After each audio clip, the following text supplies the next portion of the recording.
According to sources close to European governments and EU structures, Europe has for the first time in many years found itself on the verge of open and systemic confrontation with the United States, triggered by Donald Trump's policies, which in Brussels are increasingly perceived not as tough bargaining, but as direct pressure on allies.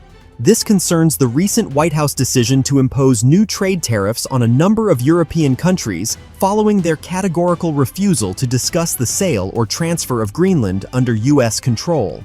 Germany, France, Norway, Denmark, and other states were affected, and taking into account previously introduced restrictions, total tariffs reached an unprecedented 25%. In European capitals, this decision is already being called a trade attack on close allies, emphasizing that such measures against NATO partners have not been taken since the end of the Cold War. Despite the scale of economic pressure, Europe, according to insiders, has no intention of backing down. One by one, European leaders publicly state that Greenland is not for sale and cannot be subject to negotiation, regardless of the level of pressure from Washington. These statements, sources emphasize, are not spontaneous or emotional, but reflect a coordinated position developed through closed consultations among key EU capitals. Moreover, according to sources in Brussels, a concrete package of countermeasures is already being prepared behind the tough rhetoric. If Trump does not soften his policy toward Europe, the EU is ready to impose reciprocal tariffs on American goods and restrict access to the European market for a number of US companies, including major corporations in technology, finance, and industry. According to European economists, this could deal a serious blow to American business, comparable to the largest trade conflicts of recent decades. However, economic measures are only part of the scenario being discussed in European offices. Sources say that if Trump attempts to implement his most radical plan and pursue a military scenario around Greenland, Europe will view it as a direct attack not only on Denmark, but on the entire European continent. In that case, insiders assert the EU is prepared for a complete rupture of political and military cooperation with the US, including a review of key treaties and agreements. This scenario recently seemed pure fantasy, but given current realities, even the most cautious analysts no longer dismiss it.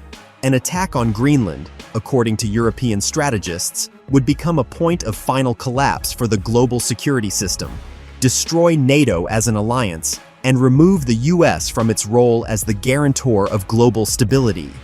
Europe fully understands that militarily it cannot directly confront the US, which is why the focus is on economic, political, and institutional pressure.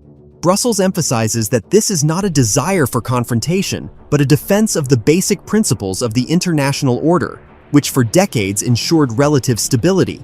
At the same time, sources indicate that there remains hope in Europe that Donald Trump will either reconsider his position or be restrained by his own advisors, who understand the scale of the consequences. Otherwise, the world could indeed enter a new reality where former alliances cease to exist and economic wars become the main instrument of pressure between former partners. Europe, insiders emphasize, is ready to act this time and does not intend to limit itself to statements, and now it remains only to observe which path Washington will choose and how far it is willing to take this conflict. Against this backdrop, the very logic of perceiving the US as a strategic partner is rapidly changing within European institutions. According to sources close to the European Commission and governments of key EU countries, closed-door discussions increasingly suggest that the era of unconditional transatlantic trust is coming to an end. European elites, who for decades built policies assuming the US would remain a predictable and rational guarantor of security, are now forced to reconsider these basic assumptions. Trump's decision to use trade tariffs as a tool of pressure in the Greenland issue became, for many, the last straw, clearly demonstrating that Europe's economic dependence can be weaponized. For this reason, insiders say that Brussels and several capitals are already discussing the accelerated formation of strategic autonomy mechanisms, from independent financial instruments to deeper military cooperation within the EU without US involvement. These discussions have not yet entered the public domain, but sources emphasize that they have moved from theory to practical planning. At the same time, coordination is strengthening between Germany and France, which view the current crisis as an opportunity to relaunch the European project on new foundations where Washington no longer plays a dominant role. For Norway and Denmark, the situation is even more existential, as it is not just about trade disputes, but a direct threat to their sovereignty and security. Diplomatic circles emphasize that if the US actually attempts a military scenario, Europe will face a historic choice: either fully accept a subordinate position or take a painful but independent path. In this context, European leaders increasingly state that an economic response may only be the first stage.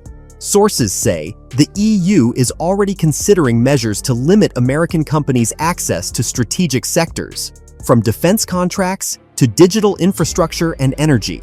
Such a step, according to European analysts, could inflict long-term damage on US positions in the region while simultaneously accelerating the growth of European corporations. In Washington, these signals are publicly ignored for now, but in private conversations, US diplomats acknowledge that the potential scale of Europe's response is far greater than expected. Additional concern arises from the fact that other global players are increasingly observing Europe's consultations behind the scenes. China and Middle Eastern countries are closely watching how far Europe is willing to go in confronting the US and drawing their own conclusions about the future global order. In this sense, the Greenland crisis is no longer regional and is becoming a test of the resilience of the entire post-war alliance system. European sources stress that in the event of a complete break with the US, the EU will be forced to rapidly seek new formats of cooperation, including with partners it had previously approached cautiously. This does not imply an immediate pivot from west to east, but signals the start of a multi-vector era in which Europe will act primarily in its own interests. At the same time, there is recognition that such a scenario carries enormous risks and will require significant economic and political sacrifices from European societies.